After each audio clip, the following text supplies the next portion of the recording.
The following was recorded in front of a live studio audience at the Studio 21 Podcast Cafe. This is the United Podcast Network. Welcome to the raw and uncensored Ambitchious podcast. I'm your host, the original HBIC, Katie Boyd. During our time here together, I will be instilling all of the strength, power, and determination you will need to use the very stones thrown at you to build your ultimate empire. We will redefine the word bitch from the derogatory to the acronym, being in total control of herself. So let's adjust our crowns and prepare to live life ambitiously. Oh yeah, here I am, the original HBIC, Katie motherfucking Boyd. And over to my far right is the one, the only, the boil on the ass of society, Matthew Martin Babine, also known as Big Bernard. Thanks for that unbelievable introduction. Yes. Yes. And in the middle here is our first ever Ambitchious podcast guest, Sue Burhoe.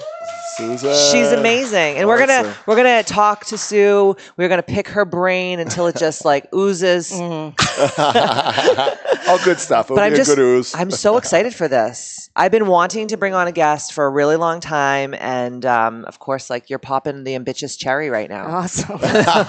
Aren't you so lucky? I need a napkin, please.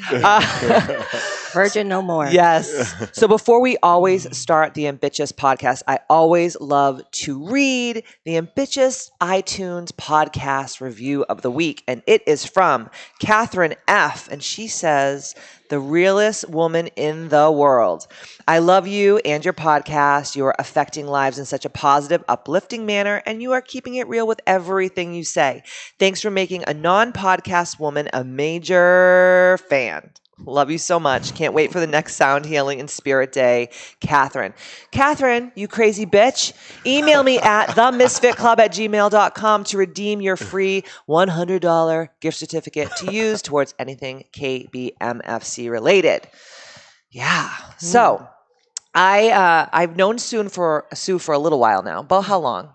I don't know. Maybe 6 months? About a baby's time, 9 months. A baby's time. Oh, it's all about gestation. That's so wonderful. It really is. So, you know, when you meet someone for the first time, you're like, oh no, this is my person. This is my tribe. This is my soul sister. I don't even know her, but I know that I'm going to be BFFs with her.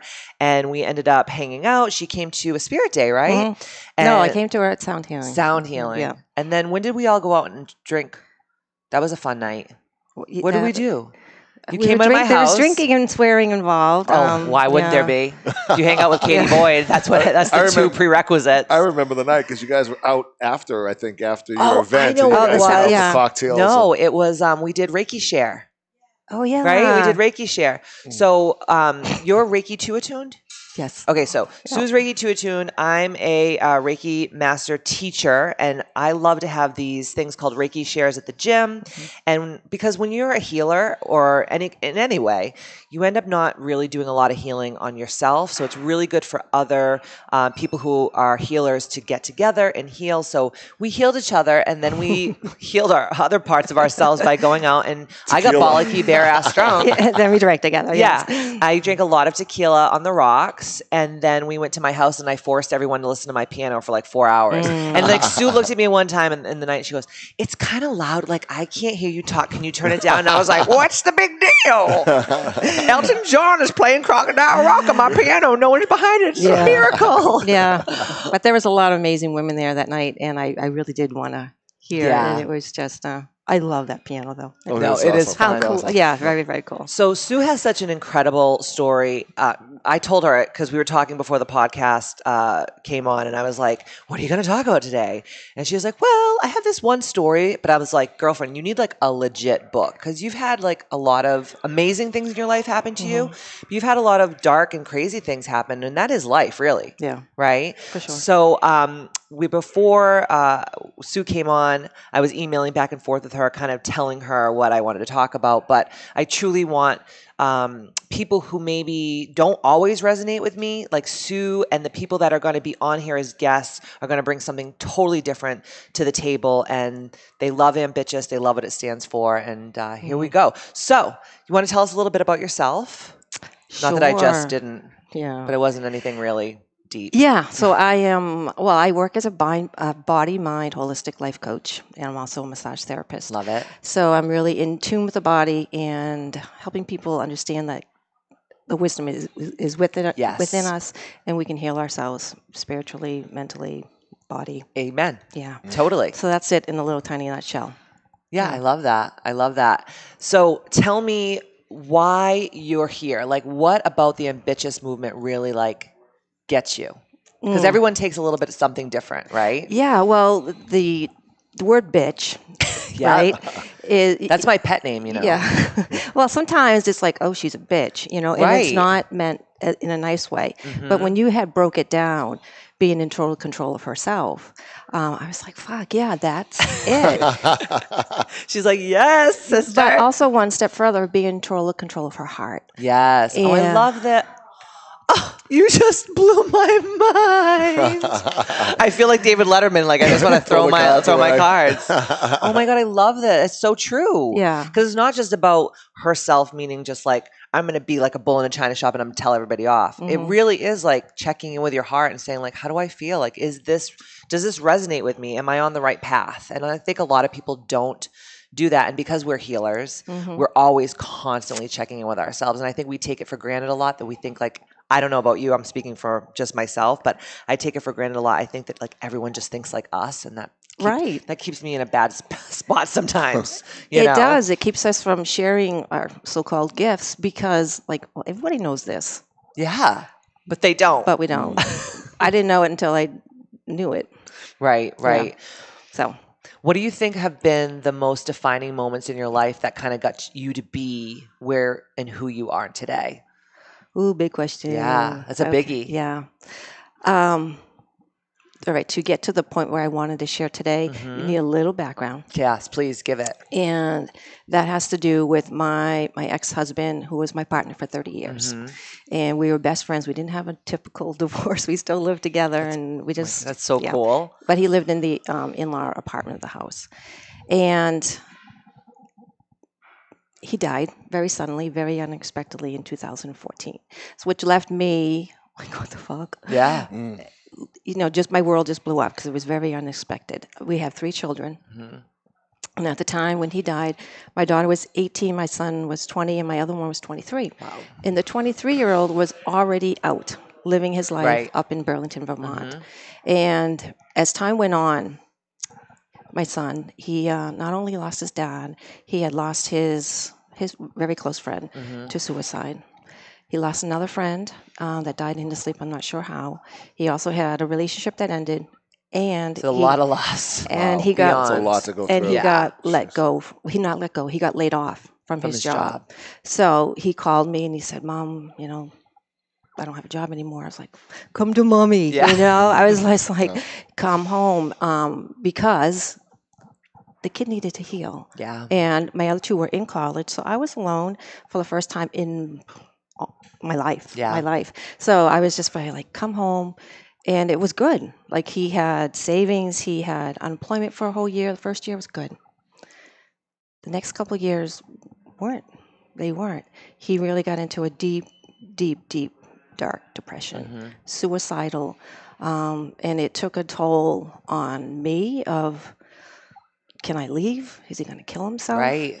And because of the way his dad died, which was suicide, it was real. Yeah. This was like an option for this kid. So I had a certain amount of fuck terror that I didn't want to leave, but at the same time, as a mom, you want to help your kids. Right. So through a lot of stuff, he finally got into therapy. Nice. And with a lot of coaching from me, with permission, he got better. That's awesome. Thank God. Yeah. That's I great, know. Sue. Yeah. That's great. And then it came to a point where he really wasn't going to leave. He's like, I like it here. He found Right? this nice spot. Yeah. With you, Sue. What do you expect, right? Why the fuck wouldn't he? I made it so comfortable for him. Right. I was paying his bills. Oof. There was food in the fridge. Yeah. He had. I'll come move in with you. Right? He had he's an artist, so he had the studio where his dad lived. That was his studio. He didn't have to, why? Right. Why leave, Mom? Yeah, absolutely. Yeah. So this is where being ambitious came in of we want to do the best things for our kids. Yes. And we think it's doing everything for our kids. Yes. So I made the really tough decision to sell my house. I would have to get on with my life as it was now, and he was going to have to fly. Yeah. That's awesome. Which was hard. It was really hard because this is a house that he grew up in. This is a house that we built, his dad and I, and a lot of memories, and it was beautiful. Right. So I made that decision to sell the house, and it was a group decision with all the 3 kids, but I ruled. Yeah, absolutely. And that decision really pushed him out of the nest, selling the house. He didn't have a job when he left. He moved in with some friends in Boston, and it was that move that got him on his feet. Right. And if you weren't tough and you weren't like, I have to do this, even though it's also uncomfortable for you, and you probably didn't want to, from the bottom of your heart, do that. But you knew, if I don't do it.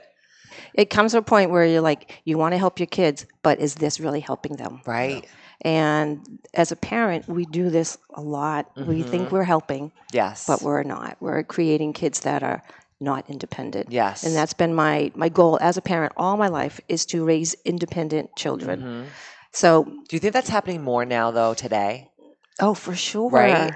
Yes. Like when we did, like, when you fall down and skin your knee, your mom would just like brush you off. She wouldn't even like sanitize it. She'd be like, just get back outside. Get back outside. Get some kick Kool-Aid. You back in, kick you back into And the, now it's like game. everyone's. Are you okay? Yeah. So the kid's like, am I okay? Yeah. I don't know. Then they start crying. It's so true. I noticed that, like, when kids fall down, if the parents don't react, the kids are just like, I'm good. It's when the parents are like, the kids start to lose their shit. It's so crazy. Yeah. Well, I saw it throughout my whole, raising my kids, of parents that would stay up all night doing their kids' homework or their projects. God, And shoot me. I was like, And that's like one of the worst things you can do, because now you're telling your kid that you're not good enough to be able to do your own homework. Right. And you're not going to be able to go into the office with them and say, all right, Jimmy's here. We're going to kind of get Jimmy to go do some work now. No. Your mom's holding your hand like this. Puppeting you. they're not ready. They're Right. not ready for the world. They don't know how to do laundry. They don't know how to do dishes. And we So put crazy. consequences, and then we don't follow through. Right. So we become unreliable as parents because we're not true to our word. Right. And you can be an ambitious parent too. We did a whole podcast about ambitious parenting. It's so important because for me, the ambitious movement isn't just for like women. It's for men. It's for the children. It's for everybody. It's in your, like, I want this movement to work in my bedroom. I want it to work when I'm cooking food in my kitchen. It should be in the bedroom mostly. Why does Matt always have to turn this just so sexual? Sorry, Sue. Why are you still here? I love it. This should be the Sue and Katie podcast. I don't know what's going on with you. I am. You're talking about the male perspective, and I'm hello. Oh my I'm the gosh. man. Okay, thank you very much. Stay over there Let's in the go back peanut to gallery for a ambitious little bit. work. But it's true. Like, you hit the nail so much on the head, because we do. We want to do everything for our children. We want to give our children everything that we, like, quote unquote, didn't have. But that's not really making. I mean, I don't know how you grew up, but like, I grew up kind of like crazy. And I think that if I didn't grow up in that environment and didn't have those experiences, I would definitely 110% not be sitting in front of you today being who I am. And I'm sure you feel the same way.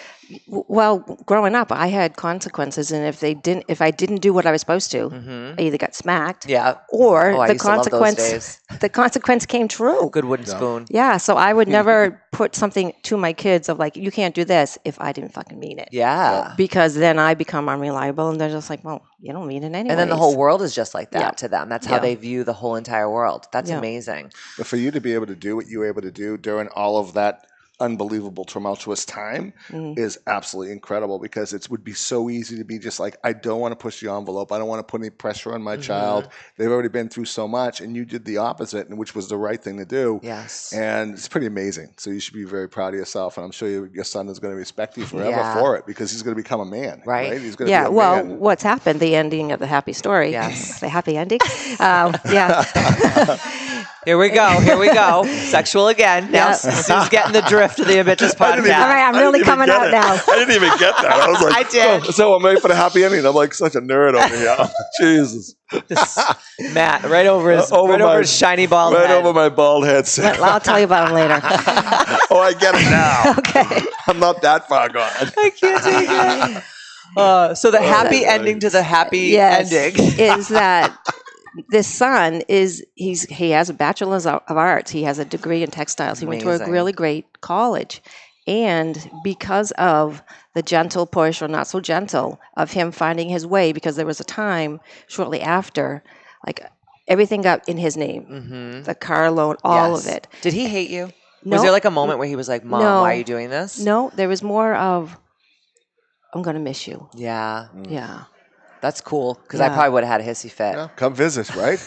He Yeah. comes to visit you now. Right. Yeah, he's going to miss you. So there came one day that he called me and said, I can't make my car payment. And, we just want to help our kids. Right. And I was like, what do you want me to do about that? He says, well, nothing. I was like, okay, you're going to have to sit in this. Yeah. You're going to have to go. Good for you. Figure it out. Good for you. Oh, it was so hard. I got off the phone. I was like, whoa. Oh, of course. Because you Yes. could have just easily been like, I here's could some have money. just transferred money. Yeah. Yes. And I had been doing that for long enough.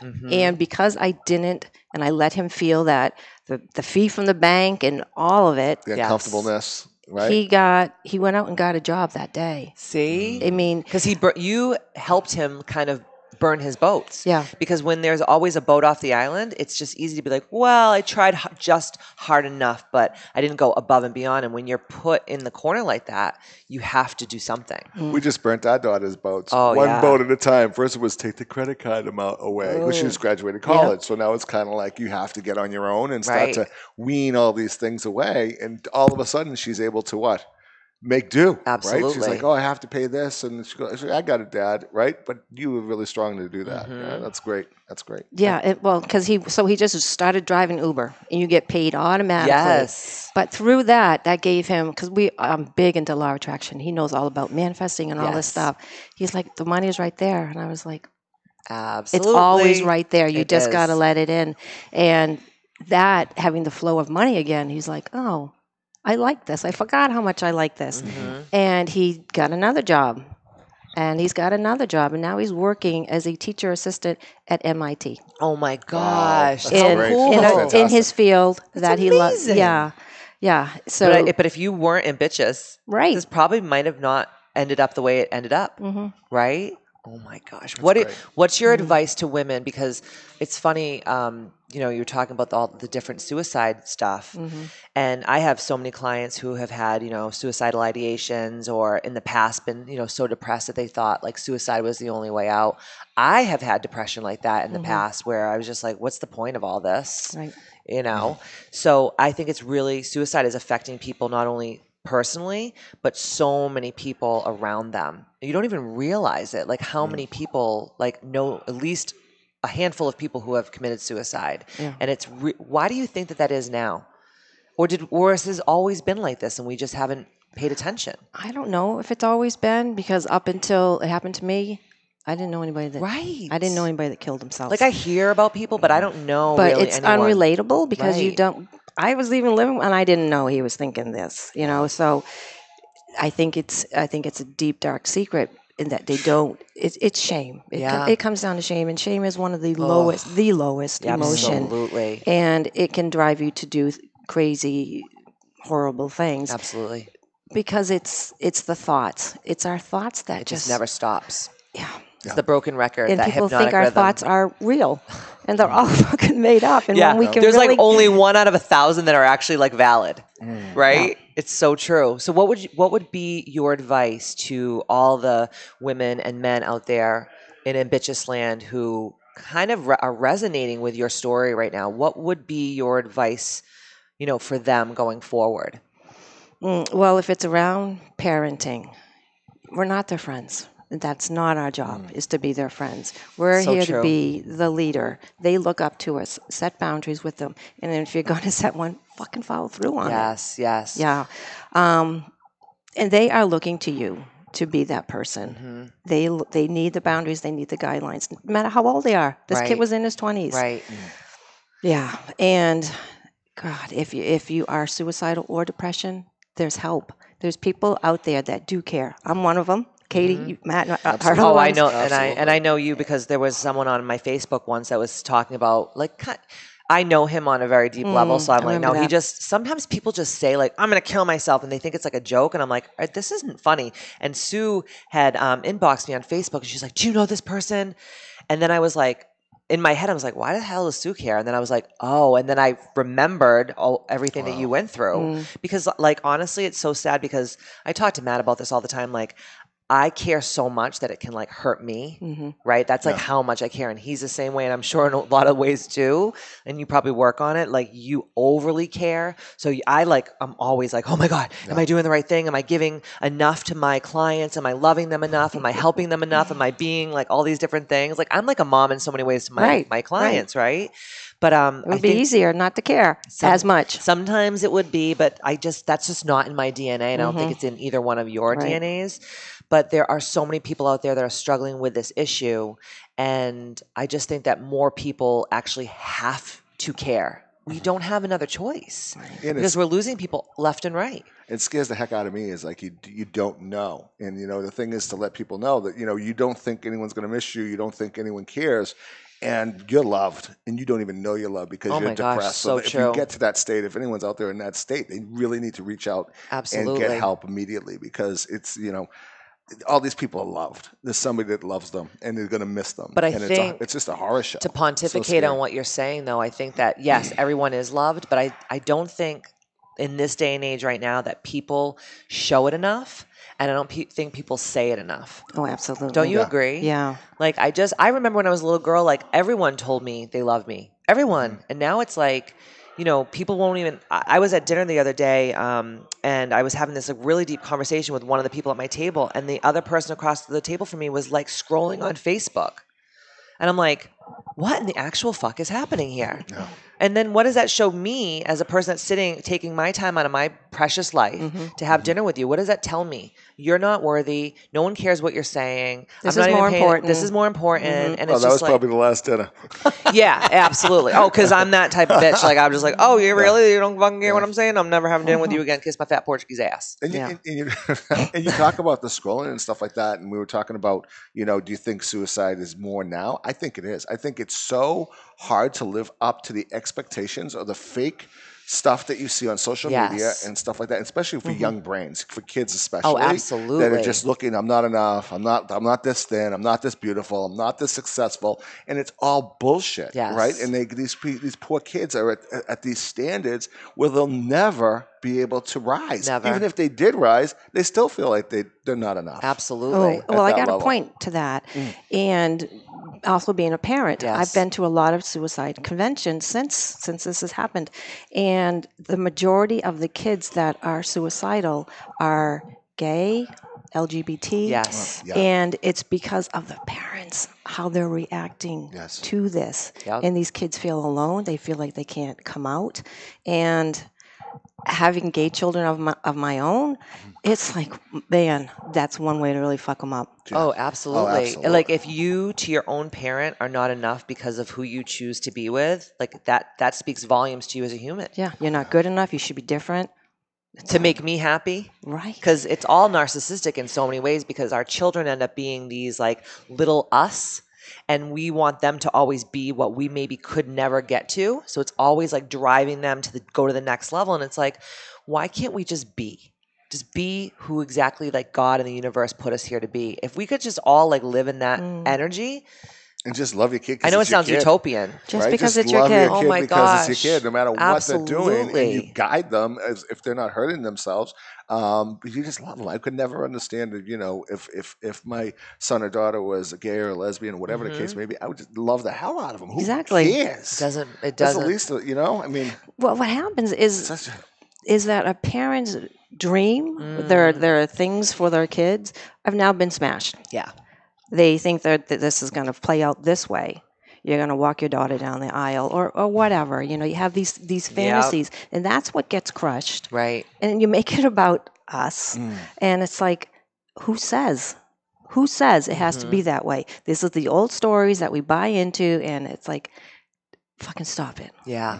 If you had to give one piece of advice to someone out there that maybe they have people around them that could be suicidal, what would be the best way for someone who's never really dealt with something like that to kind of bridge the gap, to open up their arms and say, like, I'm here. Like, if you need to talk, I'm here. If you need a place to stay, like, because I've never had to really do that ever in my life. I don't even know if I would know how to I mean, I would innately know how, but do you think that because you've been through this for so long, do you think that there's a way to actually open your arms to people so they feel welcome enough to be able to share? Because I think that, I know this is like a long-winded question, but I'm just thinking as I'm talking, and I think that, so many people, they act like they care, but I think they don't really care. I know that sounds so dark and like morbid, but it's true. I think people are like, oh, like I'll see things on Facebook and people will say like, if you're feeling sad, my house is open to you. And I'm like, fuck you. Your house isn't open to these people. Don't bullshit a bullshit artist. Like, and maybe, yes, 1 out of 100 people that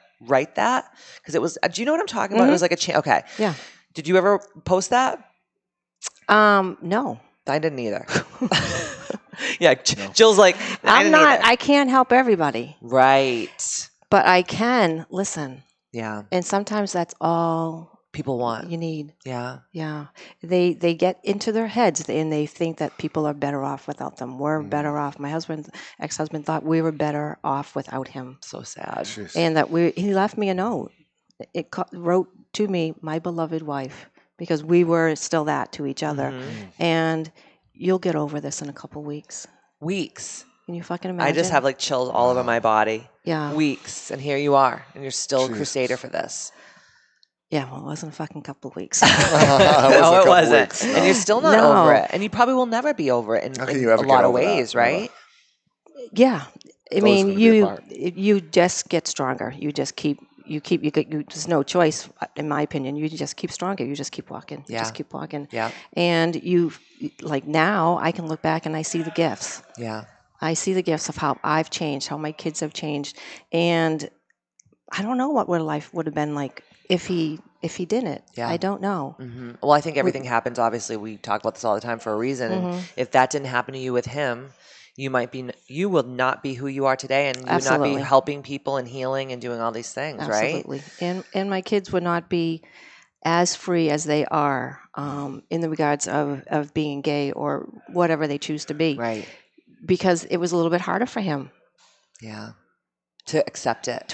Yeah. Yeah. Wow. It's amazing. Well, thank you so much for coming on here. I appreciate it. Where can people find you? We can find me on Instagram at Sue Burhoe. I also have a website, SueBurhoeCoach. Yes. .com. That's awesome. Yeah. Thank you so much for sharing your story. Sue is a true crusader of the Ambitchious movement. And thank you all out there for being crusaders as well. And like I always say, see you next Tuesday. Ow! Good job, Sue. Thank you.